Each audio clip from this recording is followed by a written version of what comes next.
پھر اچانک ان دونوں میں سے ایک نے میرے پیٹ پر زوردار گونسا رسید کیا۔ اچانک وار تھا، میں جھکا تو اس کا گونسا میرے جبڑے پر پڑا۔ نیند سے بھی جاگا تھا، دماغ ابھی تک حاضر نہیں تھا۔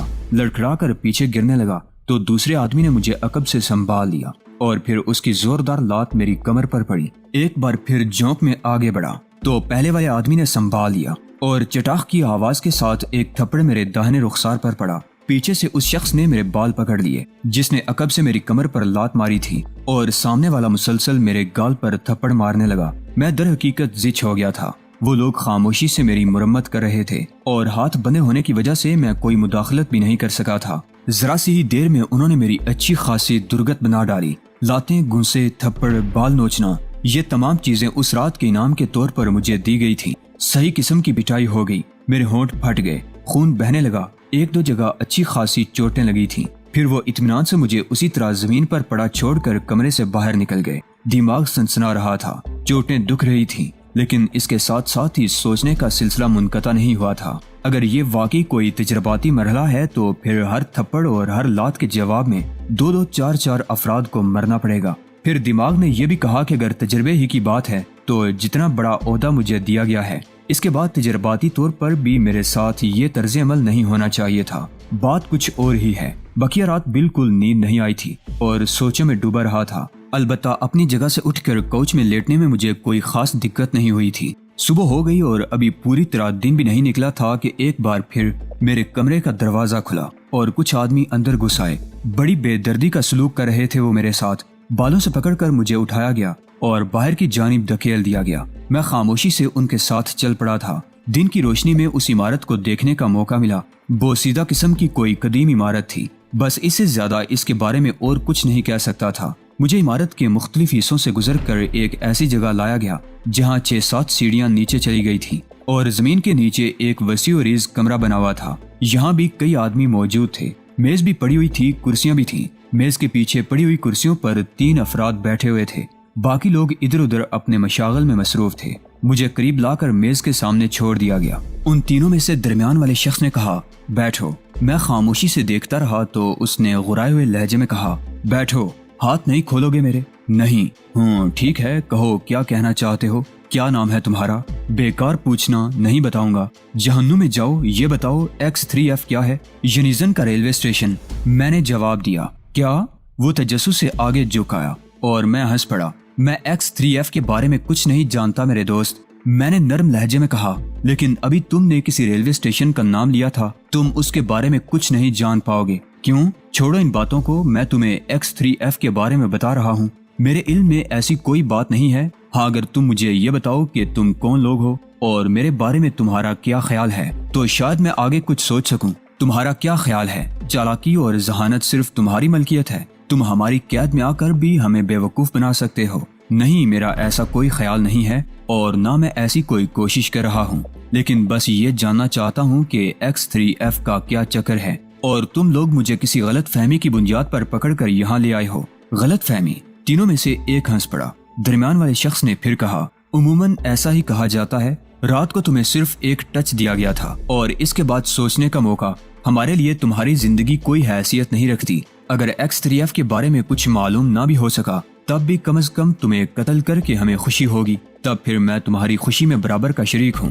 میں نے جواب دیا، گویا تم کسی شریفانہ تعاون کے لیے تیار نہیں ہو۔ اگر شرافت استعمال کرنے کا کوئی موقع ہے تو تم مجھے پیچھے نہیں پاؤ گے دوست، میں نے جواب دیا۔ یہ شخص بہت چرب زبانی سے کام لے رہا ہے، میرا خیال ہے وہ اسی کے گروپ کے لوگ ہیں۔ تب پھر اسے ان کی موت کا منظر دکھا دو، بہتر رہے گا تاکہ یہ اپنے بارے میں فیصلہ کر لے کہ اس کا کیا حشر ہونے والا ہے۔ اوکے، دوسرے آدمی نے کہا اور پھر مجھے اس کمرے سے نکال لیا گیا۔ آنکھوں پر پٹی دوبارہ باندھ دی گئی اور اس کے بعد گاڑی میں سفر بھی کرایا گیا تھا۔ پھر ہم جس جگہ اترے اسے بھی بآسانی آرگون کا کوئی ساحل کہا جا سکتا تھا۔ کافی دور سمندر ٹھاٹھے مار رہا تھا۔ جس جگہ ہم لوگ موجود تھے وہاں درختوں کا جنگل جیسا نظر آ رہا تھا، لیکن زمین چٹیل تھی اور اس میں جگہ جگہ چٹانیں ابری ہوئی تھیں۔ یہاں اور بھی چند افراد موجود تھے، 4 آدمی اور تھے جو یقینی طور پر اسرائیلی تھے، انہیں بھی باندھ کر یہاں لایا گیا تھا۔ ایک تصور میرے ذہن میں ابھرا، ہو سکتا ہے یہ فلسطینی ہوں اور میرے بارے میں یہ خیال ہونے کہ میں بھی بہرحال اسرائیلی محکمہ خفیہ کا ایک نمائندہ ہوں۔ میں اس نظریے سے ان کا جائزہ لینے لگا، لیکن اپنے آپ کو ان پر آشکار کر دینے کا مطلب یہ تھا کہ سارے کیے درے پر پانی پھیر دوں۔ حالات کا جائزہ لیتا ہوں، بات بالکل ہی آخری نوعیت تک آ گئی تو جان بچانے کی کوشش کروں گا اور دیکھوں گا کہ اس سلسلے میں کیسے گلو خلاصی ہوتی ہے۔ ان 4 آدمیوں کو قریب سے دیکھا، سہمے ہوئے نظر آ رہے تھے۔ مجھے ساتھ لانے والوں میں سے ایک نے کہا، تمہارا وفادار۔ جواب میں نے کہا لگایا۔ پھر میں نے کہا، ہو سکتا ہے تمہارا خیال درست ہو، کیا یہ تمہارے گروپ کے افراد نہیں ہیں؟ افسوس، میں صرف اپنے بلڈ گروپ کے بارے میں جانتا ہوں اور کچھ نہیں۔ اب بھی تمہاری چرب زبانی برقرار ہے۔ ٹھیک ہے، تماشا دیکھو۔ پھر ان میں سے ایک کو گونسا مار کر زمین پر گرا دیا گیا اور اس کے بعد تھوڑے فاصلے پر کھڑی ہوئی ایک جیپ سٹارٹ ہوئی اور برق رفتاری سے اس کی جانب بڑھی۔ میرا خیال تھا یہ صرف ایک ڈرانے والی کوشش ہے، لیکن جیپ کے داہنی سمت کے دونوں ٹائر اس کے پیروں پر سے گزر گئے اور اس کی ہڈیوں کی چٹخ ہر شخص نے سنی۔ وہ تڑپنے لگا تھا اور اس کے بعد شاید مر گیا تھا۔ باقی 3 افراد تھر تھر کانپ رہے تھے۔ ان تینوں کو میرے سامنے لایا گیا اور چوڑے شانوں والے ایک شخص نے کہا، کیا یہ تمہارا گروپ انچارج ہے؟ تینوں نے میری صورت دیکھی لیکن سچ بولے بغیر نہیں رہ سکے۔ انہوں نے نفی میں گردن ہلا دی تھی۔ چوڑے شانوں والے شخص نے کہا، ہمیں اس سے کوئی دلچسپی نہیں ہے کہ یہ تمہارا گروپ انچارج ہے یا نہیں، ہمیں صرف X3F کے بارے میں معلومات چاہیے۔ آپ یقین کیجئے مسٹر، ہم اس کے بارے میں کچھ نہیں جانتے۔ تمہارا تعلق موساد سے ہے؟ چوڑے شانوں والے شخص نے ان تینوں کو گورتے ہوئے سوال کیا اور وہ خشک ہونٹوں پر زبان پھیرنے لگے۔ تمہارا تعلق موساد سے ہے؟ چوڑے شانوں والے شخص نے غرائے ہوئے لہجے میں کہا، جی مسٹر، مگر نہ تو ہم اس شخص کے بارے میں کچھ جانتے ہیں اور نہ X3F کے بارے میں۔ جب یہ لوگ کچھ جانتے ہی نہیں ہیں تو ان کی زندگی بے مقصد ہے۔ انہیں زندہ رکھنے کا کوئی فائدہ نہیں ہے۔ انہیں گولی مار کر ان کی لاشیں سمندر میں پھینک دو۔ چوڑے شانے والے شخص نے بے رحمی سے کہا اور چند افراد نے آگے بڑھ کر ان لوگوں کو اپنی تحویل میں لے لیا، پھر انہیں وہاں سے ہٹا لے گئے۔ اس دوران میں محسوس کرتا رہا تھا کہ وہ لوگ میرے چہرے کا جائزہ لیتے رہے ہیں، غالباً یہ اندازہ لگانے کی کوشش کر رہے تھے کہ اپنے ساتھیوں کی ہلاکت پر میرے اندر کیا رد عمل پیدا ہوا۔ لیکن احمقوں کو یہ معلوم نہیں تھا کہ میرے اندر کھولتا ہوا آتش فشاں کسی بھی یہودی کی موت کا خواہاں ہے، وہ جنہوں نے میرے ہم مذہب انسانوں پر عرصہ حیات تنگ کر دیا تھا، وہ جو میرے ملک کے دشمن نمبر 1 تھے اور ساری دنیا میں میرے ملک کے خلاف عمل کرنے میں پیش تھے۔ مجھے بھلا ان لوگوں سے کیا دلچسپی ہو سکتی ہے؟ چنانچہ یقینی طور پر وہ میرے اندر کوئی بھی تبدیلی تلاش کرنے میں ناکام رہے اور ایک بار پھر مجھے وہاں سے واپس لایا گیا۔ چوڑے شانوں والا شخص جو کسی نمایاں حیثیت کا حامل معلوم ہوتا تھا میرے ساتھ ہی آیا تھا اور اس کے بعد مجھے ایک دوسرے کمرے میں لایا گیا۔ یہ کمرہ بھی خاصا وسیع و عریض تھا۔ چوڑے شانوں والے شخص نے یہاں لانے کے بعد اپنے 4-5 ساتھیوں سے کہا، میرے پاس زیادہ وقت نہیں ہے، اس شخص سے معلومات کی آخری کوشش کر لی جائے اور اگر یہ بھی X3F کے بارے میں کچھ بتانے میں ناکام رہے تو اسے بھی گولی مار دی جائے۔ ہم کوشش کریں گے کہ دوسرے ذرائع سے X3F کے بارے میں معلومات حاصل کی جائیں۔ پھر اس نے میری جانب دیکھتے ہوئے کہا، دیکھو زندگی بہت قیمتی ہے، کچھ دو اور کچھ لو والا معاملہ ہو سکتا ہے۔ اگر تم X3F کے بارے میں ہمیں تفصیلات بتا دو تو میں تم سے وعدہ کرتا ہوں کہ کم از کم تمہیں زندگی سے محروم نہیں کیا جائے گا۔ ہم تمہیں کچھ عرصہ اپنی قید میں رکھیں گے اور جب ہمارا کام مکمل ہو جائے گا تو ہم تمہیں آزادی دے دیں گے۔ تمہیں اس بات کا بھی علم ہے کہ ہمارا تعلق تمہاری نسل سے نہیں ہے۔ ہم لوگ جو وعدے کرتے ہیں اس کے لیے ہر طرح کا نقصان اٹھانے کے لیے تیار رہتے ہیں، لیکن وعدے کی تکمیل کرتے ہیں۔ میرے محترم دوست، میں نے تم سے غلط نہیں کہا، مجھے X3F نامی کسی چیز کے بارے میں کچھ معلوم نہیں ہے۔ یہ لفظ سنتے سنتے کان پک گئے۔ میں اس کا مخالف جملہ سننا چاہتا ہوں۔ تو پھر یوں کرو، میرے ہاتھ کھول دو، میں تمہیں مخالف جملہ سناؤں گا، میں نے پہلی بار غلائی ہوئی آواز میں کہا، اور اس شخص کو شاید میرے یہ الفاظ چیلنج محسوس ہوئے، لیکن اس نے کسی حماقت یا جذباتیت کا مظاہرہ نہیں کیا۔ اپنے آدمیوں کو حکم دیا، مارو، اس کا لباس اس کے جسم سے جدا کر دو اور اس کے بعد اسے اس قدر مارو کہ یہ ہٹ درمی بھول جائے۔ مار تو تم مجھے چکے ہو، اچھا خاصا میرا حلیہ بگاڑ دیا ہے، لیکن یہ دوسری بات جو تم نے کہی ہے تمہارے حق میں نہیں جاتی۔ کیا مطلب؟ اگر یہ لوگ میرا لباس میرے جسم سے اتارنے کی کوشش کریں گے تو مجھے ان کی یہ حرکت پسند نہیں آئے گی، اور جب کسی کی کوئی حرکت مجھے پسند نہیں آتی تو پھر اسے نقصان پہنچتا ہے۔ اس نقصان سے بچو، کھیل بہت طویل ہو گیا، اب میں یہاں سے جانا چاہتا ہوں۔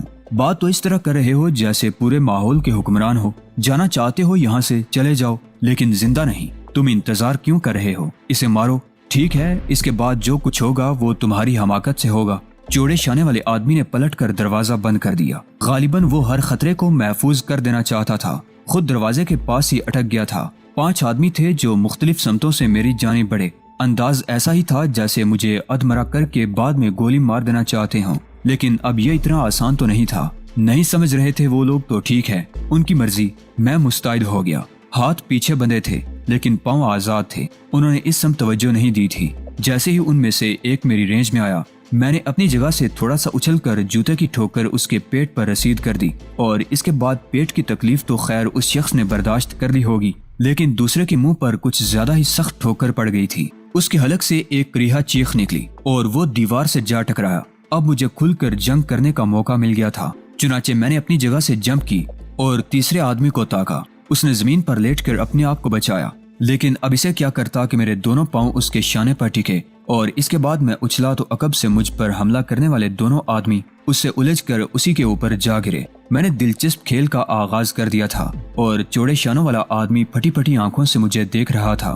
پھر اچانک اسے ہوش آیا اور اس نے پھرتی سے اپنا پستول نکال لیا، لیکن اس نے غلطی کی۔ میں کیا کرتا، میں نے اس پر بھی نظر رکھی تھی۔ وہ اس طاق میں تھا کہ میں اسے صاف ستھرا مل جاؤں تو وہ مجھے گولی کا نشانہ بنا دے، لیکن میں نے اسے لاپرواہی اختیار کرتے ہوئے اپنے حریف کو لپیٹ میں رکھا، اور پھر ایک حریف کو زور سے دھکیل کر میں نے اچانک ہی ایک شخص پر چھلانگ لگا دی۔ میرے پاؤں کی ضرب اس کی کلائی پر پڑی اور پستول اس کے ہاتھ سے نکل کر دور جا گرا۔ میں نے فوراً ہی پلٹ کر اپنی لات اس کی پسلیوں پر رسید کی اور پھر ان دونوں سے بچنے کے لیے اپنی جگہ سے ہٹ گیا جنہوں نے مجھ پر چھلانگیں لگائی تھیں۔ یہ بڑا مشکل مرحلہ تھا اور اس سے ان لوگوں کو زیادہ نقصانات اٹھانا پڑے تھے، چنانچہ وہ دونوں چوڑے شانوں والے پر جا پڑے، لیکن ایک زخمی شخص نے گرے ہوئے پستول پر جپٹا مارنے کی کوشش کی اور میری چھلانگ مجھے اس تک لے گئی۔ اس کی کلائی کی ہڈی کے ٹوٹنے کی آواز میں نے بھی سنی تھی۔ میرے اپنے ہاتھ بھی بندھے ہوئے تھے، اس لیے پستول میرے لیے بیکار تھا، لیکن میں نے ایک ٹھوکر مار کر پستول ان کی رینج سے دور پھینک دیا اور ادھر کی پوزیشن اختیار کر لی تاکہ وہ لوگ پستول تک پہنچنے کی کوشش نہ کریں۔ سب کے سب مشکلوں کا شکار تھے اور خاصے زخمی ہو چکے تھے۔ میں نے ایک لمحے میں فیصلہ کیا کہ اب مجھے ان کی مزید مرمت کر کے یہاں سے نکل جانا چاہیے، اور اس فیصلے کے تحت میں اپنی جگہ سے آگے بڑھا۔ اس بار میرے حملے زیادہ خطرناک تھے۔ وہ لوگ اپنے جیسی ہر ممکن کوشش کر رہے تھے، لیکن میری خوش قسمتی کے کامیاب نہیں ہو رہے تھے۔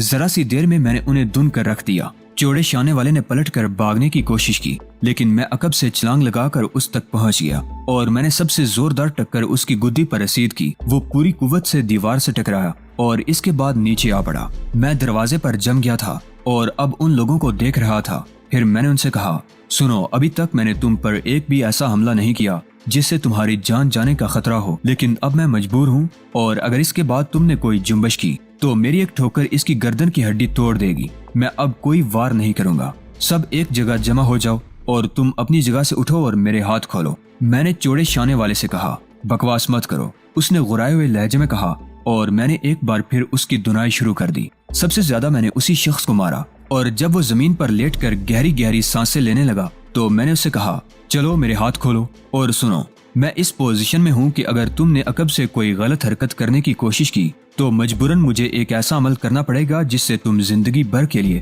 اذیت کا شکار ہو جاؤ گے۔ پتہ نہیں میرا لہجہ ایسا تھا یا پھر وہ سخت خوفزدہ ہو گیا تھا۔ اس نے میرے ہاتھ کھول دیے